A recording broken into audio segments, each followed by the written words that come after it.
Good morning.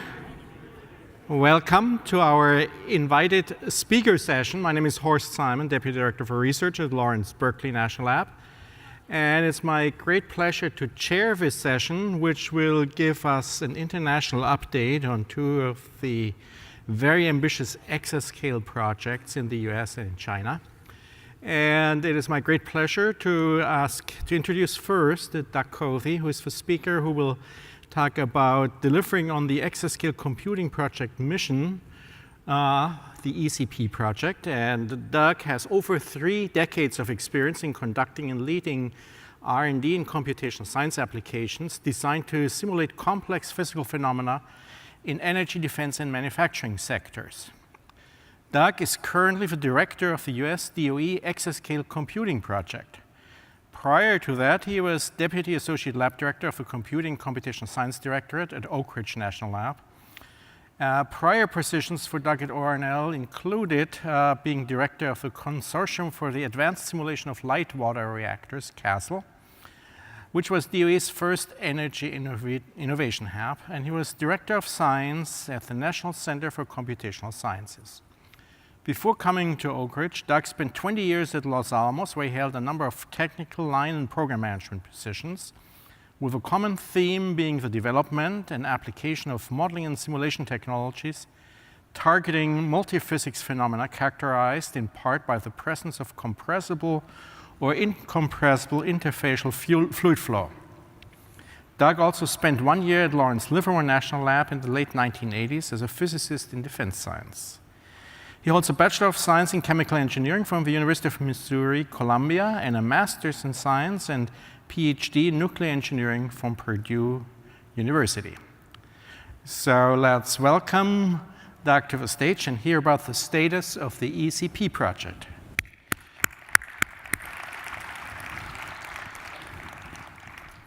Thank you, Horst. Appreciate it. 40 minutes for questions. Okay. Must admit, I'm not comfortable on big stages, and I don't like looking at myself in the mirror, much less subjecting you guys to this. So I'm going to make sure I stay looking out here. So I'm going to bring you kind of a status report on the ECP. And I'll just note before I start that there are hundreds of staff involved in ECP, and many of them are here and participating in BOFs and tutorials and workshops and panels, presentations. And also you can find many of us at the Department of Energy booth. So please stop by while you're here. I first really need to acknowledge our support in the Department of Energy. In particular, the check boxes for Barb, Helen, and Tukong, they are here, and they are our 2 program managers for ECP. And also we have our Federal Project Director, Dan Hogue at Oak Ridge, and Deputy Federal Project Director, Sam Brinker at Livermore. So these are the people that support us, that fund us, and crack the whip and keep us moving. So we're very appreciative of their support. So sort of the bottom line up front, or BLUF for ECP, and we've been operating for a little over 2 years. We have about 103 R&D teams that have been actively working for a little over 2 years. So about September 16 is when we started funding a lot of our teams. So kind of looking through our 3 key areas, we have 25 teams that have been actively engaged in development. And I'll show a few examples of where we are there. The apps have as far as we're concerned, pretty well-defined exascale challenge problems, and I'll kind of discuss what that means, with associated science work rate goals. And the science work rate really maps to performance. And performance for us is not important unless it's mapped to a science work rate and delivering science and engineering. And our initial performance experiences on the pre-exascale systems, in particular Summit and Sierra that were mentioned last night, number 1 and number 2 in the top 500, have been exceeding expectations. On the software stack side, regular capability assessment of our stack is really helping us to ensure that the products we're developing have a good line of sight to our applications and to our DOE HPC facilities. And we define goals and metrics for what that means in terms of usage and impact. And I'll say a little bit more about that later. And we have plans for containerizing our products and our software stack into software development kits, or SDKs, and that's really being executed as we speak. In the hardware integration section, the return on what we call our path forward vendor hardware R&D is evident in recent exascale RFP responses. And our plans for deployment of our software products and our applications on the facilities are also being executed. So we've made a lot of progress in the last year or so. Excuse me, I'm gonna get some water here. So when I looked at the latest 500 list, which Horst and Jack certainly know a lot about, and added up the AMREX for these pre-exascale systems. And of course, as Jack noted, Summit's about 10% of the total, but 323 petaflops for these systems that we're working on at the 6 DOE national labs, which is pretty impressive. It's about a quarter of the total top 500 number. Again, just peak flops or even AMREX is not important unless we're putting that to good use to do good science. But in particular, I've listed, we have 5 of the top 10, 6 of the top 12, and 8 of the top 24. And you see there for the systems in place, their current rankings. And I'd be remiss not to mention Perlmutter that was announced a few weeks ago, and it looks to be a great system. So we're very, very excited to be a part of that effort. And for ECP, we're not sitting around waiting for the exascale systems to show up. You see the three first mover systems. We're working a lot. In fact, these pre-exascale systems are critical to our success. So we're doing a lot of work on these systems today. So it's a sizable resource for the US that we're definitely take advantage of. And a theme that I like to talk about is accelerated node computing. And that's really what we're seeing here, is making sure we're ready for accelerated node hardware. So again, the Summit system, I'll just briefly mention the Summit system. It's really key for us. We've had a lot of our applications engage in some early access activities, seeing very good performance. It's a very nice, fat node, really like it. NVLink is really making a difference. You know, in terms of further sort of work, there's a lot of non-volatile memory, almost, I think, over 7 petabytes. And so we're still working hard to figure out how best to take advantage of that. There's a number of very interesting options. Power relative to Titan's only 3 megawatts more. We went from 10 to 13. And I think that's a result of a lot of the DOE investment in terms of working with the vendors to make sure we have nice power hardware. The Tesla is really turning out to be a fantastic chip. And I really like the talk Jack Don-Gary gave about a year ago, showing how if you think about mixed precision and you want a full 64-bit answer, there are ways to really use the 4x4 matrix multiply add at 16-bit and get a 64-bit answer that's actually faster than peak. I thought that was very interesting, some of the things Jack's doing. Jack's part of ECP, and we hope to, for a lot of our applications that need full 64-bit precision, it doesn't mean you need to use it everywhere throughout the algorithm. So we hope to really take advantage of the mixed precision or reduced precision hardware. So there's 27,000 of these on the Summit system. Okay, going a little bit back to the past, I'm not a perennial. Mike Bernhardt, our communications director, is a perennial. This was my first SC, and I was at Los Alamos at the time, so it was a 100-mile drive. And I'm an applications person, so wasn't really excited about going. Frankly, there weren't a lot of applications folks there. This was a simulation from booth there with thinking machines. And I just note I still have a TMC duffel bag. I might be able to sell that, but I don't think I'm gonna. They sponsored my slow pitch softball team in Los Alamos. And we were pathetic the first year, but after about 5 or 6 years, we actually won our league. So. But the interesting thing for me is the one NVIDIA V100 was 57 times faster than that system. And I thought I died and gone to heaven working on that CM5. Terry Donchie is now at New York Genome Center. And Robert Farrell is a rancher in Colorado. Still keep up with both of them. Now going back to our sister system at Lawrence Livermore, Sierra. Very similar to Summit. In this case, four GPUs rather than 6.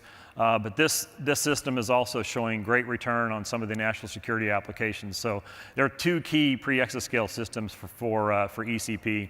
We're really happy to see those systems work through acceptance and now move into production. So a little bit about kind of an overview of the Exascale program, and then I'll dive through some examples. So the DOE Exascale program is a part of a larger initiative or a crosscut within the Department of Energy known as ECI. And it's been confusing in the past, kind of where do we start and ECI end or whatever, but we're actually a part of the Exascale Computing Initiative, and you see that pie chart there. The other pieces are there are selected program office investments and applications that are outside of ECP, in particular in the DOE Office of Science, BER and BES, Basic Energy Sciences and Biological and Environmental Research, as well as NNSA. And then our first three mover exascale systems are separate procurement projects. And they're definitely on our critical path in ECP. We need these systems available and on the floor for us to deliver on our key performance parameters. But there you see the project names and the system machines, the systems, and you saw that on my previous slide. But the overall focus of ECI, and a lot of that burden is shouldered by ECP, is delivering an enduring and capable exascale computing capability, in our case applications, a software stack, and hardware integration. So kind of a notional view, our view of what ECP does is really an uplift. Basically, let's take us on a different trajectory, both in slope and capability. And so the idea here is this is a kind of a fast pace, at least for us, 7-year project to uplift the trajectory and put us on a higher slope. And the lead behind for us must be enduring. In this case, a large application portfolio, the software stack, and products with U.S. vendors that are pulled in in terms of timeline and pulled down in terms of capability. So I'm going to say a little bit about kind of how we're organized, and then get to some examples. So really, our mission is sort of threefold. Our mission, or a reason for existence, is really threefold: develop exascale efficient applications, and these exascale efficient applications need to address problems of national interest. And so we're not just developing sort of kitchen sink capabilities. They're really targeting very specific problems. Create, deploy, and expand a vertically integrated software stack. That is key. The vendors these days do provide a pretty good and stable operating system and other basic pieces, but a lot of our DOE applications have very unique needs in terms of libraries, components, and additional aspects that we need to shepherd through and uplift.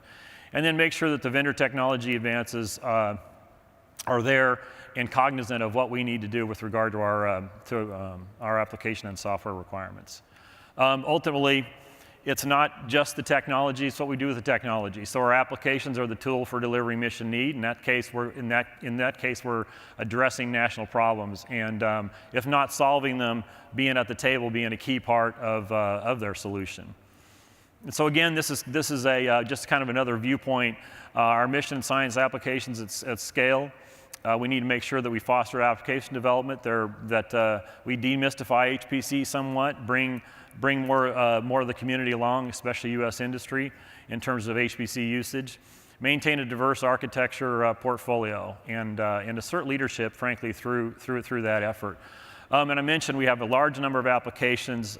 We have over 80 unique software products, and we're working closely with 6 U.S. vendors.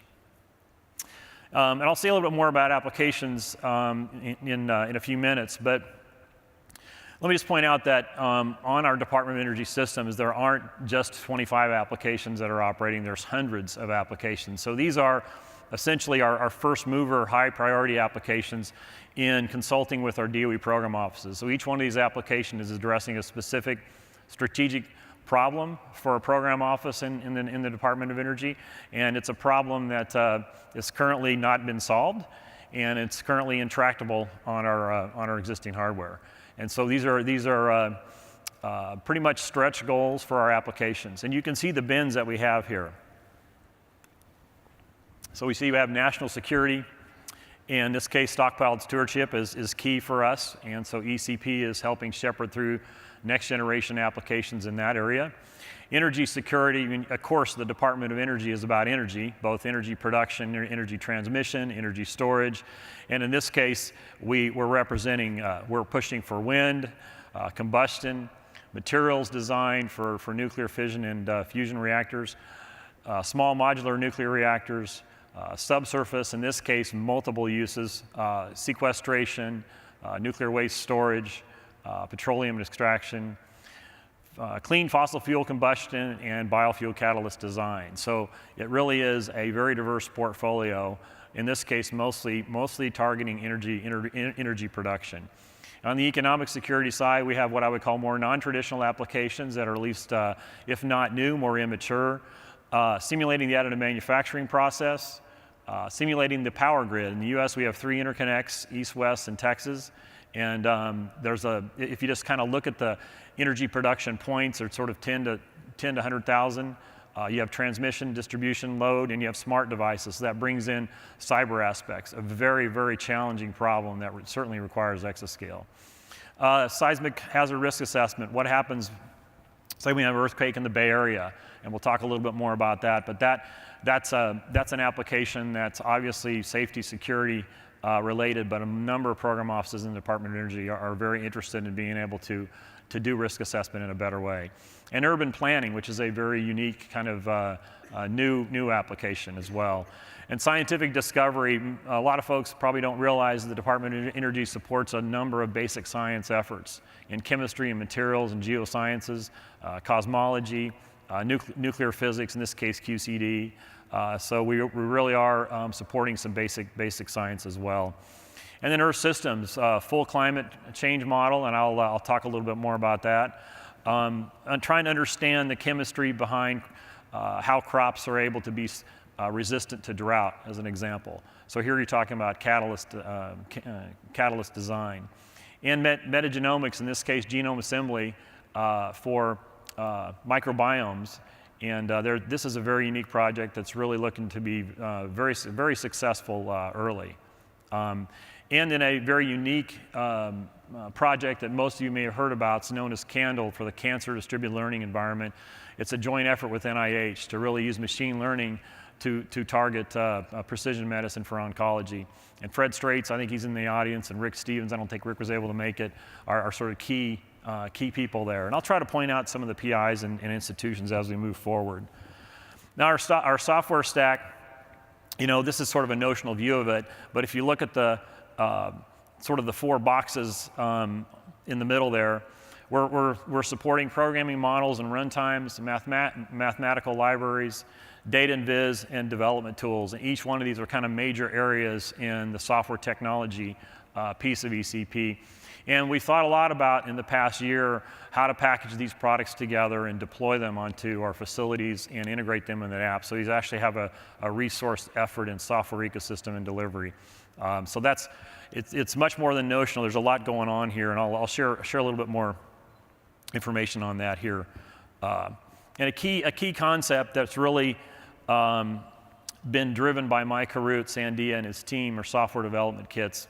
And while these aren't new, both in industry and in agencies like the Department of Energy, realizing that we have a real target of opportunity here to take our Order 90 software products and package them in you know, take the related software projects and products and package them into SDKs. In this case, we imagine we're going to have 5 or 6 of them. We've already got a math SDK that Mike and his team have been really pushing for over the past kind of 5 years, pre-ECP. But we're targeting an SDK around our dev tools, programming models and runtimes, data viz, and ultimately pushing them into facilities. And what we plan to do, and actually we're executing this, is to make sure the SDKs have more than one release vector, and that's to open source where we can, probably open HPC, pushing aggressively to all of our DOE facilities, and obviously integrating in with our applications. So we've really thought a lot about, and I think have some good plans in place to containerize this technology and get it out there. And it's actually happening now. Mike had his first sort of beta release actually this week. So in terms of ECP, we're always engaged in research development, but we call it RD&D because deployment's very important for us. And we've moved from kind of a heavy research phase to more of a deployment, development and deployment phase. We're going to continue to do research where we need it, but we also are very committed to pushing out our products early and often. In this case, we're We're big proponents of agile development, and so we must release early and often to refine on our requirements and understand our requirements, not just with our applications, but also on our facilities. So you see we have our software projects, each developing one or more products, and there's 55 software products, developing order 90 products. Package them into order half dozen SDKs, have the appropriate APIs developed and in place for our applications, and then also push the SDKs out into the software stack and facilities and essentially do continuous integration, which is happening as we speak. And ultimately, we want our apps integrated into the facilities, so up and running on our facilities, performing well, and going after our challenge problems. So for us, ultimate success is on one or more of these exascale systems, ideally the first three. We're demonstrating our application performance, addressing our challenge problems, and we have a software stack that's used and useful and impactful. And given that we're a formal project in DOE, we have very specific performance metrics around each of those goals. So I'd be remiss not to go through the team, and I'll note that I saw Paul Messina came in. He was the first ECP director, and I want to thank Paul for leaving ECP in very good shape. We do miss you, Paul. But we've been going for a year now with myself at the helm. And I want to point out in particular, relative to last fall, we lost Stephen Lee from Los Alamos. He retired as our deputy director. Very happy to have Lori Dyson. She's here in the front row as our new deputy director, and she's been with us a whole couple of months. So she's drinking from a fire hose, but doing fantastic. Many of these folks are here this week. Kathleen Baldwin is here this week. She's our project management director from Oak Ridge. Manuel Vigil from Los Alamos is her deputy.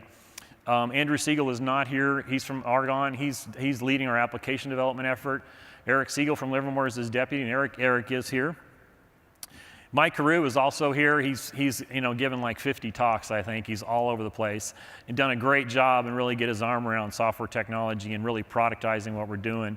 He leads our software effort with Jonathan Carter from Berkeley as his deputy. Terry Quinn and Susan Coughlin lead the hardware and integration effort. Terry's from Lawrence Livermore and Susan from Argonne, and they are both veterans of procurement and deployment and operations and have major roles in the Aurora procurement and deployment and the Sierra and ultimately El Capitan. So a lot of our leaders are dual-hatted, and that's by design because we really are intimately dependent on our facilities. Al Geis here in the front is our Chief Technology Officer. He is crucial for helping us with strategy, with budget, with a lot of aspects of ECP. And Julia White, also at Oak Ridge, she's not here. She's our technical operations director. I'll point out that we do have a lot of other leadership. So these are the key senior leadership. We have 32 in total. So this is a large project, and about a third are women. I'm very proud of that. We need more, but we're doing pretty well. I think better than most in diversity. We're really happy to have the team here. So be remiss not to mention the path forward element. This has been ongoing within ECP, and it's really a follow-on from the design forward and fast forward efforts that Bill Harrod here on the front row shepherded through in DOE, and it's really bearing fruit. We're really seeing with the vendors here that have been funded in path forward through ECP. That the challenges that each vendor went after, whether it's parallelism, or resilience, power, memory, they're addressing them and doing well. This effort in ECP will go on probably another couple years before all the vendors complete their milestones. But in our RFP responses, we've already seen evidence that this investment's really paying off. So again, AMD, Cray, HPE, IBM, Intel, and NVIDIA are key parts of this element. And this is in Terry and Susan's area. So they've done a great job in pushing this through, as well as Bronis D. Sapinski at Livermore, who really does watch over this effort. So I mentioned pushing the SDKs out in our facilities. So we're developing what we call a continuous integration framework. And this is really quite a complicated effort. With 6 national labs, we're focusing on their facilities. And basically, we have order 90 products. We're going to package them into SDKs. And we've done a lot of work thinking about, in particular, I want to compliment Dave Montoya at Los Alamos is shepherding this effort, along with Rob Neely at Livermore. in putting together sort of an overall view as to how we're going to actually do continuous integration, ideally daily, with our SDKs. And it has to do with making some GitLab modifications that meet our needs. And you can see there'll be mirroring of our repositories and pulls and polls. And we're just beginning to get this in place. We're going to do it on some some initial test platforms, but ultimately we want to make sure that our technologies are hardened and ready for production. Otherwise, we don't succeed. So this is a key area for ECP that we've been really actively working on the last 6 months or so. And really related to continuous integration is just making sure the software is deployed in the right places. So we aren't, with our teams, we're not telling them to, hey, move your repository here or there. We want our teams to work on their technology with their current repository. So there's a lot of machinations associated with mirroring, with packaging, where we're actively looking at container technologies. I'm not sure that we, the DOE labs, are going to agree on which one. But we are looking at containerizing our SDKs and doing pulls essentially into the facilities and into the apps. And so this is an area that, again, Rob Neely and Dave Montoya are pushing for. And this allows us to really kind of ascertain where we are with regard to our software stack. And I think it's a key aspect of the plan. Mike and his team released a capability assessment report for a lot of our activities. And I just want to encourage, for folks that are interested, there's a pretty, I view it as a tour de force for a lot of the efforts. It's on our ECP website. And basically, it's a nice summary, comprehensive summary, frankly, of the 55 projects and products. And Mike and his team plan to update this document twice a year. And so, in fact, I think you'll see another rev here in a couple of months. I encourage folks to go look. I can't really dive into, or won't dive into the software technology effort, but I think you can learn a lot and see a lot about what we're trying to do by reading this document. This examples of things that are in the document. Mike and his team identified, like I said, 89 unique products, and the teams have really more organically than by mandate embraced Spack by Todd Gamlin at Livermore as our build tool. And so most of our products are being built already with Spack, and probably all of them will be eventually. And so you can see, Mike views a Spack build as a requirement for participation. So you see kind of the speeds and feeds with regards to where some of our products are already existing. They're already on facilities in many cases. We're committed to production quality software in ECP, so we care about documentation, tutorials, training, and all those aspects. So it's an important thing that can't be overlooked in an effort that might from the outside look like we're all research, but we're also about productizing and deployment. So again, just examples of the products that are listed in that report, and many of them are out there on GitHub, so I encourage you to take a look. And I mentioned SDKs and the Math SDK, so as an application person, my own background, this is a very exciting development. To be able to bring in one SDK, all sort of the seminal math libraries that we like to use, whether it's a sparse linear solver, dense, nonlinear solvers, and to have them all at your disposal, and really be able to do a very controlled sort of mix and match is just tremendous. There's all kinds of other advantages to bringing things together. Simple things like we have a conflict and two libraries are using different .h's when they're supposed to be using the same, and making sure that these different components can actually interoperate among themselves. So it's kind of the horizontal integration in an SDK is as important as the vertical up into the application. So we're excited about this and plan to have formal releases quite often and see this SDK portfolio increase with time. And again, the initial Math SDK release occurred November 8th, so quite recently. So I'm going to say a little bit about application co-design and then some of the applications. So in ECP, work with the path forward vendors, and a lot of the applications and software efforts themselves are doing sort of intimate co-design. But in this case, we have several co-design centers that are specifically focused on computational motifs, and this is a term coined by Phil Colella over a decade ago, and he came up with the 7 kind of classical motifs that are common in sort of traditional mod-sim deterministic applications, and you can kind of see that in the table on the back. Monte Carlo, particles, sparse and dense linear algebra, spectral methods, say FFT, unstructured or structured grid. So that's kind of the 7 classical. But if you take a look at data analytics, you can come up with very easily another 6. So what we did is we looked at our applications and said, which of the 13 motifs are you using? And we did an analysis and concluded that we need to have concerted efforts focused on these motifs, which I'll call a common pattern of communication and time computation. By doing that, we can impact multiple applications with one co-design center. So the idea is we don't want an optimized co-design motif embedded in one app and not shared with others that need the same motif. And given that apps are emotionally tied to what they do, this is a social experiment too, to make sure that the applications will at least give these things a try, or at least defend why they're not going to use it. So lots of acronyms in Department of Energy Labs. We love acronyms, but we have currently 6 co-design centers, and I'll really say there's a 7th because we have work on sort of optimizing FFT, and so I should really list that as a 7th. And I can't overlook the proxy app effort, which is very important. Dave Richards at Livermore is taking a lot of the kernels from applications in these co-design centers and embedding them in proxy apps, which are small, sort of 100 to 1,000 line application kernels that the vendors can work more efficiently with. So that's a really important co-design aspect as well, is working with vendors through the proxy applications.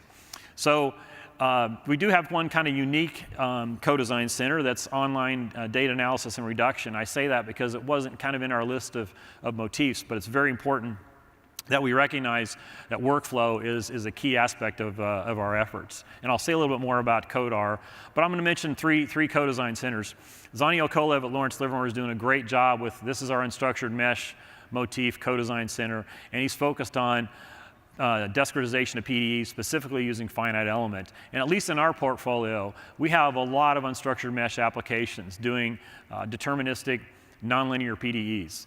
And the CEED Center for Efficient Exascale Discretizations is really going to impact a number of our applications, focusing on high-order finite element operations, new libraries that embody everything from connectivity of the mesh to finite element operations to quadrature points, et cetera.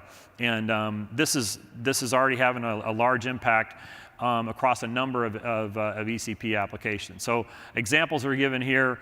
We have more unstructured mesh applications, but our view is if this effort is successful, these motif-based libraries will represent kind of next generation software stack components that that application should be using. So in a sense, we're kind of pushing that middleware layer up into the apps and thinning the app a little bit, and basically working on the motifs on behalf of the app so that they're not on their own trying to optimize every time a new system comes along. Another very important one is adaptive mesh refinement, led by John Bell at Berkeley. And this is really not just structured mesh, adaptive mesh refinement, but he's got embedded boundaries and he's pushing particles. So typically, what we see at our co-design centers is kind of 2 or 3 key motifs typically are together. And AMREX has a line of sight to a number of our applications. John's also released this on GitLab already, but at least within ECP. And again, I mentioned we have 25 applications. They're kind of the first movers for exascale, but AMREX is already embedded within 5 of our applications, and that number will probably grow as time goes forward. But you can see it's not just AMR, but it's embedded boundaries, in this case EB. You've got to figure out how to do a good job in a linear solver, so special ways to do multi-grid as an example.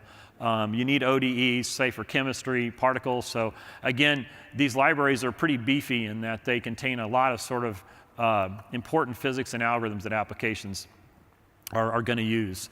And CODAR is led by Ian Foster, and this is really Ian. This is an interesting co-design center that Ian and his team really recognize that the speed, the bandwidth of I/O is being far outpaced by the flop rate. In other words, on Summit, orders of magnitude apart. On Frontier, probably going to be 10 to the 6th. Okay, so you really can't afford to write data out the traditional way and read it back in and analyze it. You want to do this in situ. So his online data analysis and reduction. He's identified a number of applications where they're already helping to essentially embed the analytics that could be done passively just for analysis, or actively, in other words, act back on the application and making choices in algorithms and models on the fly. So this is a very important co-design center as well. And we set up a new co-design center for machine learning, and we took a while in ECP to kind of look over the landscape. You know, we don't need to or want to reproduce industry frameworks that might help us. So we're not about trying to displace a TensorFlow or whatever. We're really about trying to figure out how we can best use it for our purposes, and where it doesn't fit our needs, how can we, whether it be a framework that we augment or add on to, or fill that gap. And this is led by Frank Alexander at Brookhaven. Frank was unable to make it this week, but we have experts from 8 DOE labs, and we're very interested in working with industry and academia in this effort. It's new, it's only a couple of months old, but we do have an expected work product coming out of this co-design center. In other words, a software environment that really has a line of sight to our apps, but probably as important, if not more important, our DOE experimental facilities. We have a number of light sources and neutron sources in the DOE, where a common theme is scientific images are the data. And so analyzing these images with kind of a multi-lab concerted effort, in this case, say classification or regression, is very, very important. I'll point out too that a key aspect for even our deterministic simulations is to develop surrogate models with say, a trained network. In other words, take a 1,000,000 parameter simulation capability and have a surrogate model that's, say, 12 parameters, and then use that model to do UQ and sensitivity. And we've done this before in other efforts, in the Castle effort I was involved in, but it was really, really onerous. It wasn't automated, it was by hand, and we think machine learning can really help us develop surrogate models. So I'm going to conclude here with a brief mention of a few of our applications. So what you see here, in the interest of time, is just the title of the project and the challenge problem that they're going after in the lead institution. In this case, our Department of Energy labs are leading each of these application efforts. But each of these application efforts consists of kind of 5 to 20 researchers that are at other DOE labs, that are in academia and in industry. So they're multidisciplinary, multi-institutional teams. So the lead is essentially the principal investigator that's on the hook to make sure they meet their milestones and keep moving forward. So you see here we have a wind effort that's led at NREL. We have a very unique and new and challenging effort for simulating additive manufacturing. I mentioned the earthquake capability development, and MFIX EXA is led by NETL, and that's fluidized bed chemical looping reactors. The games code is one. It's a very, very important chemistry code, over 120,000 users, and so ECP is really working closely with AIMS in modernizing that code and helping to parallelize it and bring in some new science as well. The EXALT effort, led at Los Alamos, is for accelerated MD, in this case focused around the LAMPS code for metals and metal alloys, but bringing in DFT into a replica dynamics sort of paradigm to do accelerated MD. This is led by Art Voter. I should mention the PIs, because it's very important to mention we have really some of the best people in the field here. We have a small modular reactor effort. Here you have parallel Monte Carlo neutronics, and you have full core CFD. This is led by Oak Ridge, and the focus is on design and commercialization of next generation small modular reactors. And on exascale system, you might be able to push, say, 100 trillion particles for a Monte Carlo simulation. And since your errors go like 1 over the square root of n, where the number of particles, you can now see if you got 100 trillion, your errors in a simulation are really greatly reduced. And now you're really talking about data, simulation data that's almost as good as experimental data. So there's a very key driver there. Subsurface, here led by Lawrence Berkeley, Here, this is sort of epitomizes a lot of the challenges in our application effort. So we're not just porting applications and optimizing them for systems, but we're doing new things. We're bringing in multiple applications and coupling together. It's never happened before. In this case, the Chombo Crunch application at Berkeley is being coupled in with the GEOS application at Lawrence Livermore. One does geomechanics and cracking. It's a Lagrangian effort. The other one does advection and transport, and it's an Eulerian fixed mesh. And so now we're bringing in two different codes, coupling them together. So most of these application efforts involve new algorithm development and in many cases new physical model development. So it's not just a computer science software effort. In many cases it's kind of all three. QMC Pack, led by Oak Ridge, is a quantum materials effort, very important for basic energy sciences in the DOE. In this case, he's focused on transition metal oxides. In this case, nickel oxide is his canonical problem. But with Paul's new capability, he'll be able to do 1,000 atoms with quantum Monte Carlo, which is almost unheard of, and order 10 or 12 to 15,000 electrons. So now he can begin to get answers that really are down at the data level. And he's focused on quantum materials for quantum computers. He's focused on insulators, superconductors. Quantum materials is a big effort, as you heard last night. And this is a key simulation capability. Reliable and efficient planning of the power grid. I mentioned before, this is definitely an exascale problem. If you look at even just one of the three interconnects in the US, much less all three. And here, when you bring in smart devices and the internet, you've got an extremely challenging problem. You've got essentially a vulnerability surface for the grid now that's much larger. And so we need to look at that aspect as well. Urban system science, so now you're talking about in the city of Chicago, led by Argonne. We're going to model flow over buildings, flow past buildings, the energy in and out of a building. We're going to model transportation, how people move around, how they make financial transactions. So now you're bringing in sort of classical deterministic continuum simulations with cellular automata and discrete events. So you've got stochastic and continuum being all coupled together. So a real challenging problem. Combustion, led by Jackie Chen at CND. I think Jackie is here this week, really looking at next generation land-based gas turbines as well as internal combustion engines. She's using AMREX, bringing in new co-design technology for adaptive mesh refinement, using particles to track diesel and soot. And so really a complicated multi-physics application that's important to the Department of Energy in its combustion portfolio. We would be remiss if we did not support an Earth system model. In this case, Mark Taylor at SAND is leading this effort. It's part of the larger E3SM effort that Dave Bader leads at Lawrence Livermore. Mark is focused for ECP on cloud models in the atmosphere, and it turns out that doing superparameterization of the cloud models in the atmosphere is a really good match with GPUs. And so he's really imparting kind of better cloud resolve physics by using an accelerator like a GPU. We have chemistry efforts led by Tom Dunning at PNNL, very important chemistry code for the DOE and academic community. Kothe Yellick at Lawrence Berkeley, she's here, is leading a very interesting project that's been very successful early on in metagenomics. In this case, genome assembly that's really far outpacing commercial assemblers. And I think at the JGI is going to be the sort of production assembler. In this case, supported by BER as well. Cosmology, Salman Habib is here, and with this hack code and Nix code, looking at kind of the mysteries of the universe, the evolution of the universe, dark energy, so inflation, looking at dark matter properties and distribution. Really going to be ready for LSST when it comes online and is going to essentially emit order 10 petabytes of data a year. And he's going to have a lot of validation data, needs to be ready with his next generation cosmology code. The nuclear physics QCD people are going to really go after nailing the two light quark masses. They need to get the uncertainties way down, and they're going to be able to actually use sort of fundamental QCD for light nuclei.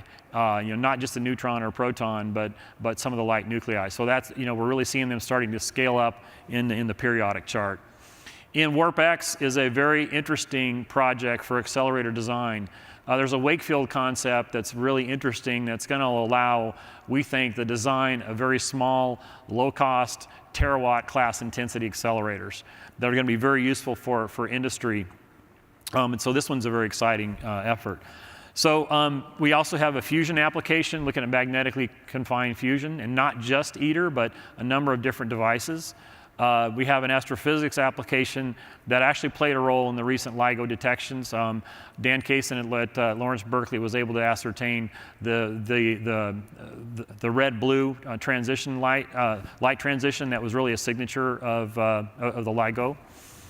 We have, again, a very unique application, which was an event-driven analysis capability for the LCLS at Lawrence Berkeley. In this case, really using free electron lasers to have high-frequency, small wavelength X-rays shine into molecular structure, soft matter like proteins, and be able to see, understand more about the structure. And then I mentioned CANDLE, which is our really very, very successful cancer moonshot application.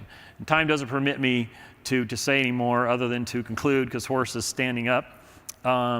We think it's a really exciting time for not just ECP, but this whole community. The ECP project, which funds hundreds of researchers, we have a fantastic assemblage of talent. We have a great leadership team, but fantastic teams that have been executing and really making tremendous progress. We enjoy good stakeholder support. We have very good DOE sponsors that that hold us accountable, but also support us as we go on this journey. And one of the things we've done in the past year, and hopefully I made this clear, is we're working very closely with our kind of key DOE HPC facilities, making sure that our products are pushed out and used early and often. And we think our applications are targeting important national problems and global problems, frankly. And these applications are going to be part of the solution and be able to really, not just energy, but fresh water, adequate food, climate change, pollution, disease, of course, cancer I mentioned, poverty, safety, security, population growth, infrastructure, and education. We're doing a lot of training, and we have a lot of students and postdocs involved in ECP.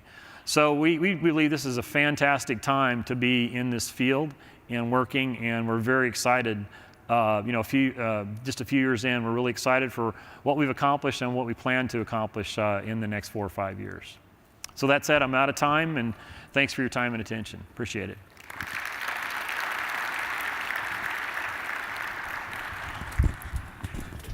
Thank you, Doug, not just for an excellent presentation, but also for taking on the largest, most complex project that DOE ever has run. It feels like it. It certainly feels like a big challenge. So thank you. I think we'll take one question if the questioner is very quick. There are microphones in the middle of the aisle, so if you want to ask a question, please step up and introduce yourself. Okay. Okay. One question. Oh, there's one question. Mark Kothe at NOAA's Earth System Research Laboratory.